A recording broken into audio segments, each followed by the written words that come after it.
There was a lot of scare about and a lot of news about and people then putting out who had it first, who sold it to whom, then to whom, then to whom. You're dealing with cities, especially like Bombay, where land is so expensive and hence real estate is so expensive. So why do you think there's been such an upsurge in these property fraud cases?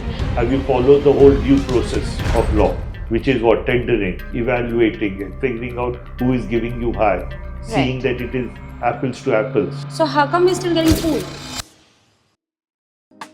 Welcome back to another episode of the News Roundup with Prop News Time. Here we sit down with industry experts and discuss the latest events in real estate in India and across the globe.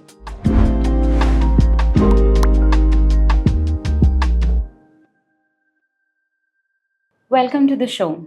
So there's been a recent report by a data intelligence firm that has spoken about the rising interest and revenue commercial buildings are being able to make with digital ad spaces on their facade. So it's not just your digital ad space; it's also the use of common amenity spaces, use of the terrace, wrap around advertisements. They're getting creative, and it says the report suggests that builders should take note of this. Tenants of such buildings should take note of it and increase their ability to generate revenue. What are your thoughts on this? It's actually very intelligent, I think, because when you're dealing with cities, especially like Bombay, where land is so expensive and hence real estate is so expensive, whether residential, commercial, it doesn't matter, real estate is expensive all throughout in Bombay compared to the rest of the country. Yes. So in that kind of a situation, it makes sense to find ways to subsidize your cost.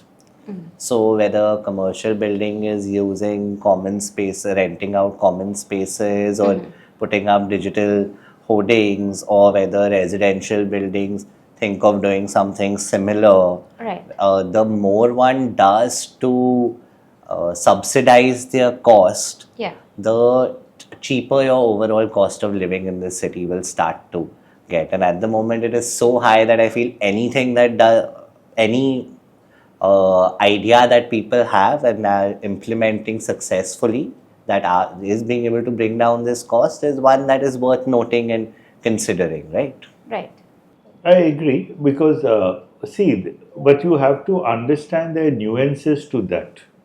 The first nuance is if a building puts up digital or whatever you're calling out of home advertising, it will start looking like a business enterprise.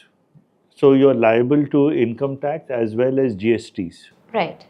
Okay, because it's no more something which you're collecting money just for the upkeep of the building. You're running it as a business.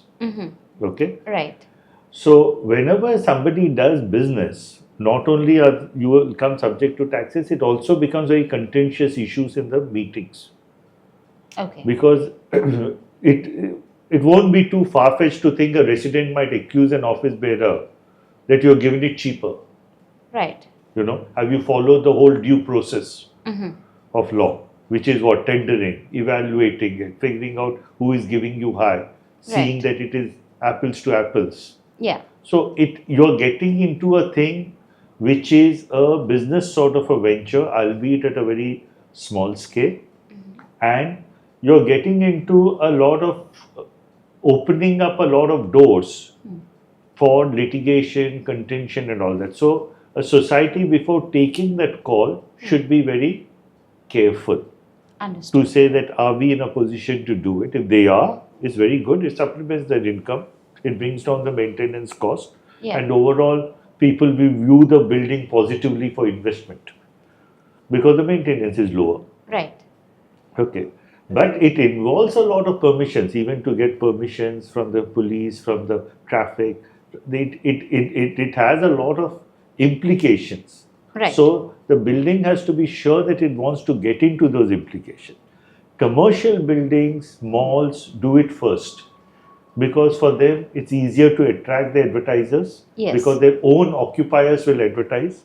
Right. With the signages and everything. And they are already in the game. Chances are the future of urban planning is going to have a lot of multi-purpose projects which will have a cross section of commercial, residential, Mixed use a development. mixed use development, exactly. And in which case, then it'll become far easier Right, to it do is. these But things. if you you know, think of a mall economics, when we evaluate a mall, a lot of advertising comes from there, not just from parking charges, because you have all these kiosk Correct. advertising. Yeah. So a lot of advertising revenue Revenue for the mall mall comes from comes- those digital ads or outdoor advertising. Understood. So that's already baked into the mall economics.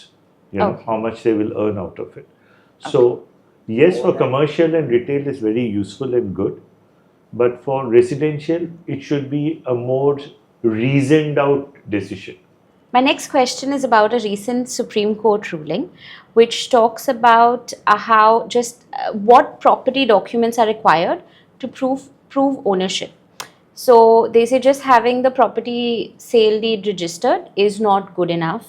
To prove ownership of a flat, you need other documents such as the mutation certificate, revenue records, property tax receipts, original title deed. So whole list of documents. Most people are not aware of this. Some people have, come up on social media and spoken about it. There's a bit of a surprise. So what are your thoughts on it? No, see, it is not surprising because as Abhay earlier has said, you should do your due diligence. Correct. Because it's not something you should jump in, especially when you're putting your life savings into a property. See, basically, you have to understand that today, right to property is no more a fundamental right in India. Okay. Okay, it used to be at the time of independence when the constitution was first adopted. Then there was an amendment in a few years' time, which took away the right because that sovereignty domain right lies with the government. That is why they can actually acquire your property and they have to only pay you compensation. Okay. You cannot refuse to give your property to the government. Okay. So that is this thing. Then the second thing is about this whole registration. Yes. Which is required under Yeah. Transfer of Property Act and Indian Registration Act. You have to register a document. What is registration? Registration is when the parties to an agreement appear in front of a registrar correct. to identify themselves that they are the parties whose names are there on the agreement and they are signing it voluntarily. Right. You understand?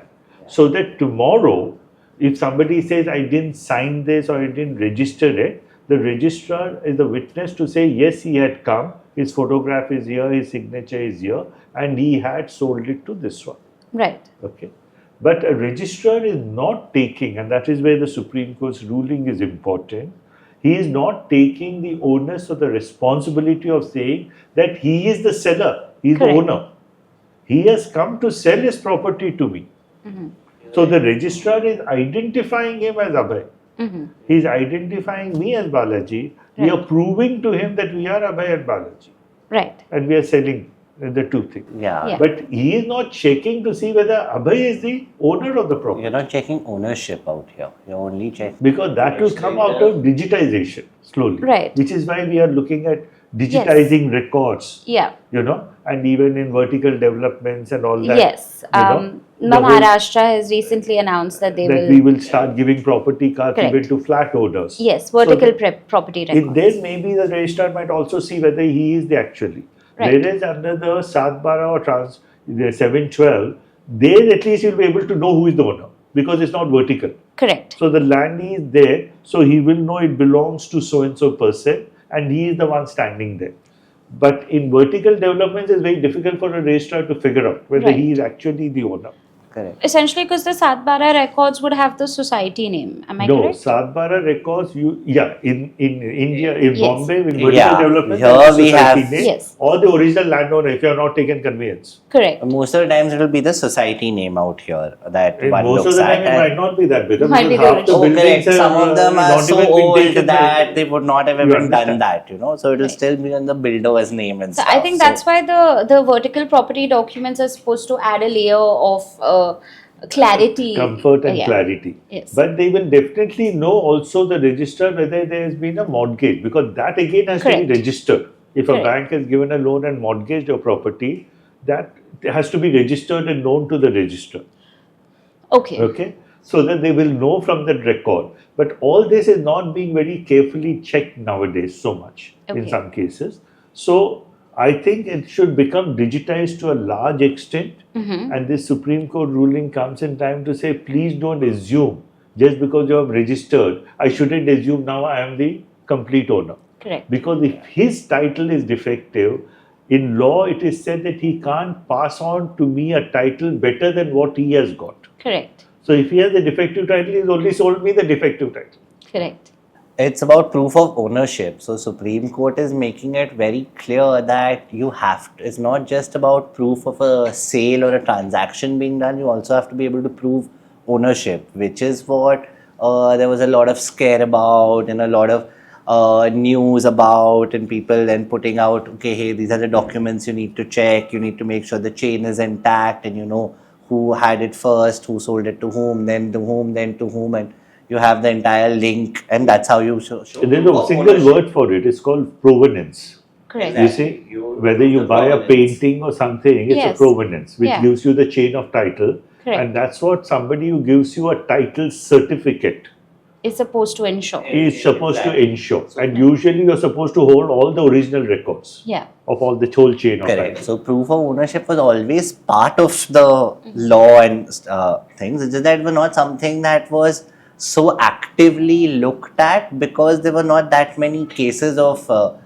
fraudulent deals being done earlier. Well, I mean, now stuff like that. But cause exactly as the number of fraudulent real estate cases and transactions have increased, Supreme Court has had to recognize the fact and put this out and make it very clear ki, hey guys, you all have to be careful when you're buying a property from someone. Do verify the provenance. Make sure they are the owner, because otherwise 6 months later someone else will come and say ki, hey, I own this so and so never had a right to sell it, and you're the one who's stuck, right? But why do you think there's been such an upsurge in these property fraud cases? I mean, we're on one hand, we're digitizing land records, we have more access to information. There is, we are, becoming more knowledgeable. So how come we're still getting fooled? I think it's a very philosophical question. One, crime is on the rise. Okay. Naturally, as people become more aspirational, everybody wants to make a quick buck. Everybody wants to take a short buck. So crime is on the rise all over. Okay. Two, also when it becomes very vast and you don't know anyone. Like frankly, today in a building in a big metropolitan city, you don't even know your neighbors very well. So somebody asking you, is this the owner? You won't know. He says, yeah, he might be staying there, but you don't know who he is. Earlier, this would have been really impossible where everybody knew everyone, whether so it was... with a lot of urbanization, migration coming in, so it's very difficult. So it's very easy to push it through. One of the ways which people try to mitigate this risk is by taking bank loans. Right. If you take loans from a very reputed bank or a housing financial institution, then it is a part of the due process only. Then you don't need to do the due diligence yourself. Because they are not fools to mortgage something which is a fraudulent this thing. Exactly. So many people, that's why take loans sometimes, even though they might not need it. One, for tax shelter.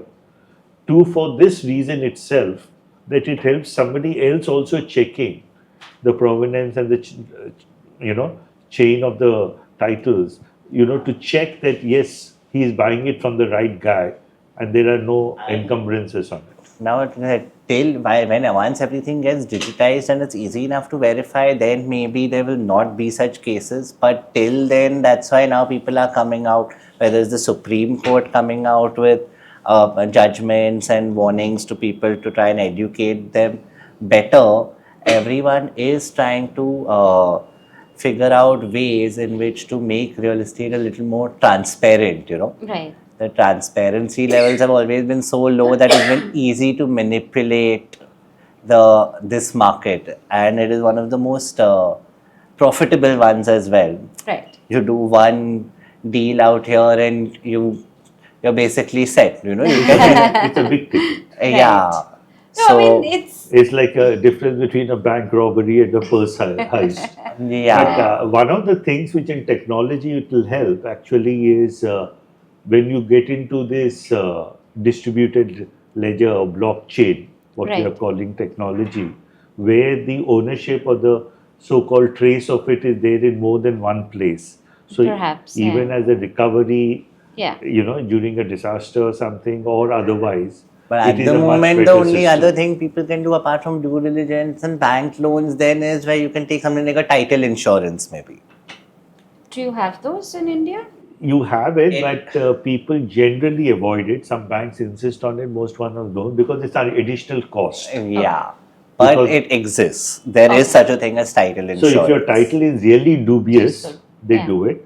Foreign investors, when they're buying into large projects or buying land, they ask for it because it gives them a sense of little bit Security, of security and Okay. risk mitigation if anything happens.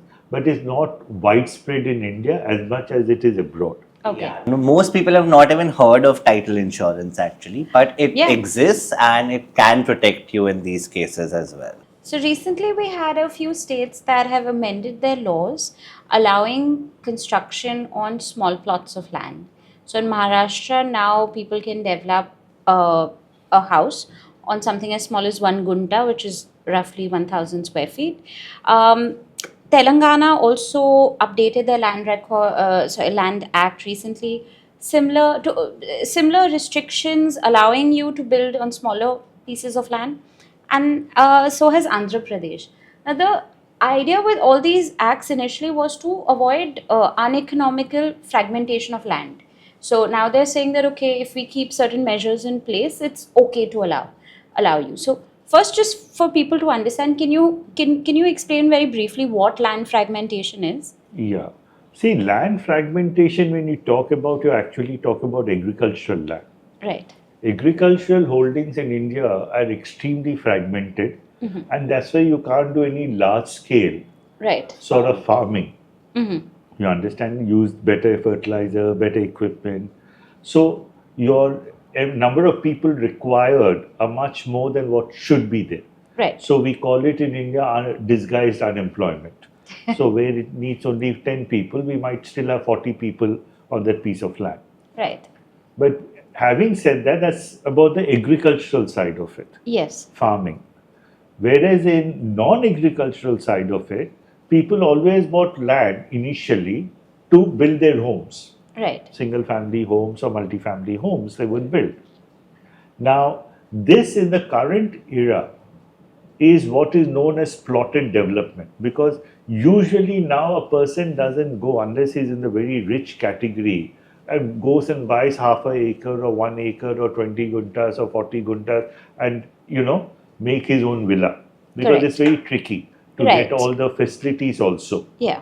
Whether Just it the is power, construction itself is such a water, Yes. security. There are quite a few besides that. So they look at a plotted development where a builder says, I will take 100 acres Yes. and I will ensure you get all these infrastructural facilities, make the roads, and then put it into plots and sell you. Right. So you have a sort of security, you have a sort of a community, and you have all the infrastructure available. Correct. And as Abhay said, it might be easier to build also, because it might give you that building option. Yes. exactly. Yeah. That if you want A, B, and C, whether do you want a Spanish villa or a, Otherwise, I know so many people have tried building their own houses and it's not been that easy. Correct. it's tricky. It's trickier, much trickier. So in that, if earlier, like say in the south, which is this very common plotted development, in say in Chennai and all that, Yes. they're huge plotted land developers. You have a concept of a ground which is 60 by 40, 2,400 square feet was a ground, and people would take one ground and build their G+1 or build it gradually, start with G, then +1, whatever it is. Right. So here, if they have brought it down to 1,000, you're saying fine. It is a more nuclear family. You might not need that much, and so you can build on 600 square feet plinth area with leaving aside a it, little it bit. might of the- become more like the row house styles and stuff like exactly, that. You know? But the only thing is, what I wanted to point out, as you rightly said, that if there is smaller plots, there is larger wastage in common area. Right. If I take a large area of 100 acres Yes. and I made 100 plots, there will be a certain wastage due to common roads and everything. Correct. If I take 1,000 plots in that, Yeah. there will be more wastage. A lot Right. more. Yeah. Okay, so today in plotted development, the wastage is almost 40 to 50%. Oh wow. From the gross area, what Right. you actually sell, Yeah. you might lose 40 to 50%. So if I take 100-acre land, actually when I sell as per net plot area, I can sell only 50 to 60 acres. The rest is all in all the common areas, common waste. So the smaller the plot, the more will be the wastage because Understood. I'll have to give more roads. More space between Exactly. You understand? So these are the things which one has to take into consideration. But why it has been made smaller is because you're making the ticket size smaller. Understood. So if the land price has gone up, which is actually indicative that the land prices have shot up, Correct. and so it is so expensive, Yeah. I can't really afford to buy a Yeah. huge plot. 1 acre plot. So then Right. you will, So I'm slowly coming down to that 1 gunta plot. yes. Understood. You understand? If Yeah. that 1 acre is 40 crores, I can only buy 1 gunta for 1 crore, I'm saying. Yes. So it's just to cater to different audiences, Right. markets. Yeah. That's a wrap for this week's episode. Thank you so much for tuning in. Do share your thoughts and feedback in the comment section below. For regular notifications, hit the bell icon. Don't forget to like, share, and subscribe. Follow us on our social media handles. Until next time, thank you so much for tuning in.